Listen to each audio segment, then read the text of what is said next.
আজকে খুব গুরুত্বপূর্ণ একটা বিষয় আলোচনা করব, যেটা করদাতাদের জন্য খুবই জরুরি একটা বিষয়। কারণ হচ্ছে এখন ইদানিং দেখা যাচ্ছে যে যেহেতু অনলাইনে কোনো রিটার্ন সাবমিট করা যায়, সেক্ষেত্রে অনেককেই দেখা যাচ্ছে যে তারা কি করতেছে, একটা কম্পিউটার অপারেটর দোকানে গিয়ে তার রিটার্নটা সাবমিট করে দিচ্ছে। এটা হচ্ছে তার বিপদের কারণ হচ্ছে আমি কয়েকটা কম্পিউটার দোকানে দেখেছি যে আপনারা কীভাবে রিটার্ন সাবমিট করেন। আমাদের কয়েকজন দেখালো যে তারা ইনকমপ্লিট রিটার্ন সাবমিট করতেছে। ইনকমপ্লিট রিটার্ন সাবমিট করলেও কিন্তু আপনার সার্টিফিকেট পেয়ে যাবেন, সব কিছু পেয়ে যাবেন। এই যে আপনি ইনকমপ্লিট রিটার্নটা দাখিল করলেন, এটার জন্য কিন্তু আপনারই বিপদ হবে, আপনার ফাইলটা অডিটে পড়বে। তো আমি ওই কম্পিউটার অপারেটরকে জিজ্ঞেস করলাম যে আপনার এটা কি ফাইল অডিটে পড়ে? উনি বলেছে না, আমার ফাইল তো অডিটে পড়বে না। তো সেই ক্ষেত্রে দেখা যাচ্ছে যে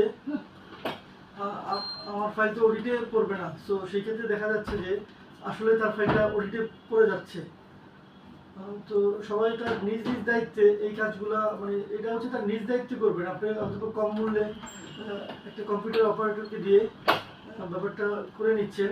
সেক্ষেত্রে আপনি যদি নিজে পারেন সেক্ষেত্রে নিজে করেন, কিন্তু কম্পিউটার অপারেটরকে দিয়ে করালে সে তো তার আইন সম্পর্কে কোনো ধারণা নাই, সে তো লয়ার না, সে কীভাবে জানবে যে এইখানে তার হচ্ছে সে কীভাবে বুঝতে পারবে? সে তো ল সম্পর্কে প্রতিনিয়ত লটা চেঞ্জ হয়ে যাচ্ছে, সেক্ষেত্রে সে তো জানতেছে না আইন সম্পর্কে। প্রতি বছর অ্যামেন্ডমেন্ট হয়ে যাচ্ছে, প্রতি বছর লটা সম্পর্কে নতুন অর্থ অধ্যাদেশ আসতেছে, অর্থ আইন আসতেছে। সেক্ষেত্রে সে কীভাবে কাজটা করবে? তো সস্তার আসলেই তিন অবস্থা। বিবেচনা আপনার ফাইলটা অডিটে পড়বে কিনা এটার জন্য সম্পূর্ণ আপনি দায়ী থাকতেছেন। যখন অডিটে পড়বে তখন তো আপনার দৌড়াদৌড়ি শুরু হয়ে যাচ্ছে, তখন একটা লয়ারের কাছে ঠিকই যাবেন। তাহলে আগে থাকতে কেন যাচ্ছেন না? এটা শুধুমাত্র জনস্বার্থে আপনাদের কল্যাণেই আমি আজকের এই স্পিচটা দিলাম, যাতে আপনারা সবাই আপনাদের নিজের অধিকার সম্পর্কে মানে ওয়াকিবহাল থাকেন, বা নিজের অধিকার সম্পর্কে নিজেই বুঝতে পারেন যে আমার কী করা উচিত বা কী করা উচিত না।